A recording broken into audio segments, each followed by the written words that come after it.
Thanks for joining us. It is Monday, November 7th. Live from Seoul, I'm Han Daeun.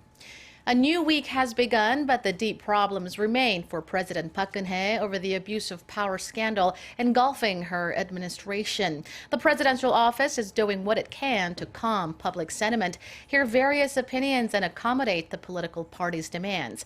Let's hear more from our Song Ji-sun, who's on the line from the Blue House. Ji-sun, what's the latest word from there? Good afternoon, Dawn. An official at the presidential office told reporters earlier today that this week will be a critical period in reaching an agreement with the opposition parties on ways to resolve the crisis. Now, the word he used the most was severe, indicating that the top office is aware of the level of public anger out there and is willing to listen to the public's calls. He said the priority for the president and all of her staff is stabilizing the nation and making sure that there is no vacuum in state affairs. Also today, the president's chief of staff and the senior secretary for politics visited the National Assembly to arrange a meeting between the president and party leaders.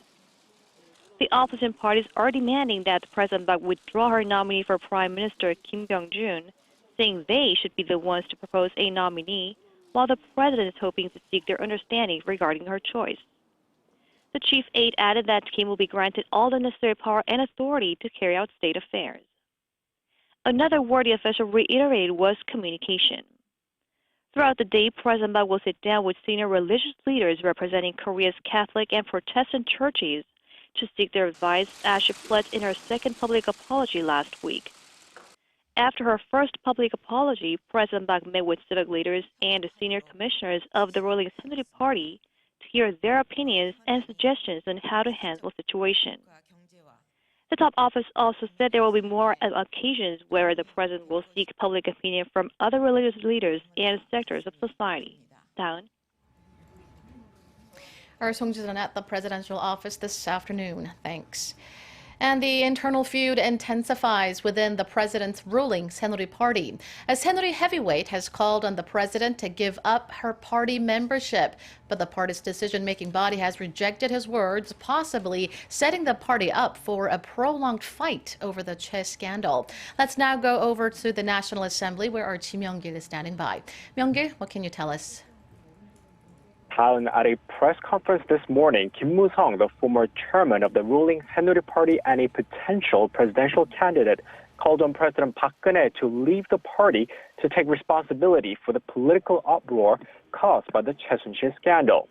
The party's decision-making body, the Supreme Council, rebuffed Kim's remarks, saying his comments are his own and do not represent the party. Also, at the morning meeting, the current leader of the ruling Saenuri Party, Lee Jung-yeon, again refused to resign and asked party members to give him more time to deal with the sprawling corruption scandal.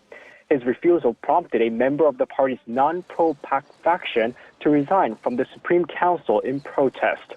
Meanwhile, the former chairman of the main opposition party, Moon Jae-in, who is also a possible presidential contender, urged the president to make a, quote, important decision on behalf of the people, implying she should resign.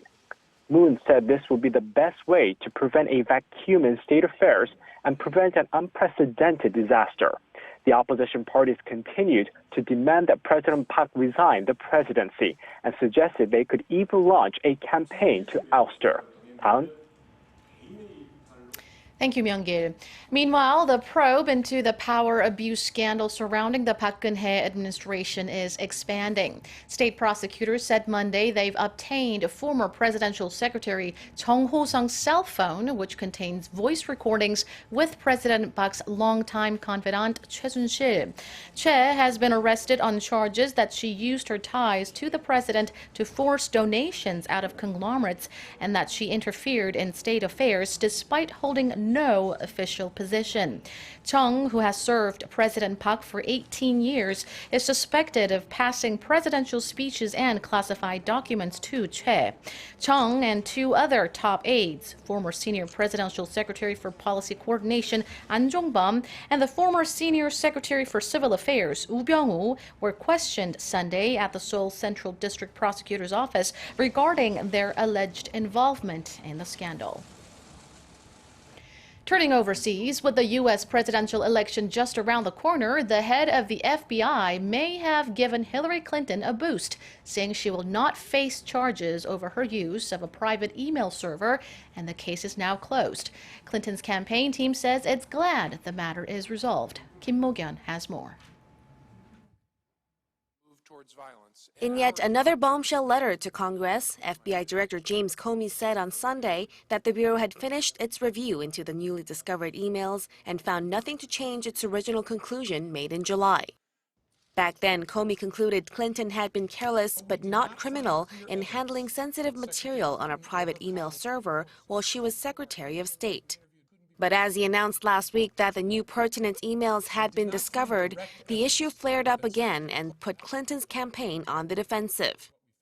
Latest polls showed Clinton's lead dropped significantly after Comey's announcement last week. On Sunday, NBC News and the Wall Street Journal released the results of their final national poll, which found Clinton holding a modest lead over Donald Trump. The poll shows 44% of likely voters support Clinton, while 40% back Trump. Clinton's lead had tumbled by more than half the 11-point edge she enjoyed in a poll held in October, and now was just slightly above the 2.7% margin of error. An ABC News Washington Post poll found similar results, with Clinton ahead by 5 points, 48 to 43%. A Political Morning Consult poll also reaffirmed a small but steady lead, showing the Democratic nominee with a 3-point lead at 45% to Trump's 42%. In that poll, Clinton's lead was within the plus or minus 3 percentage point margin of error. The polls were conducted during the first week of November. Kim Mo-kyun, ARIRANG News. And that does it for now. I'll be back with more headlines at 4 p.m. Korea time. Stay with us.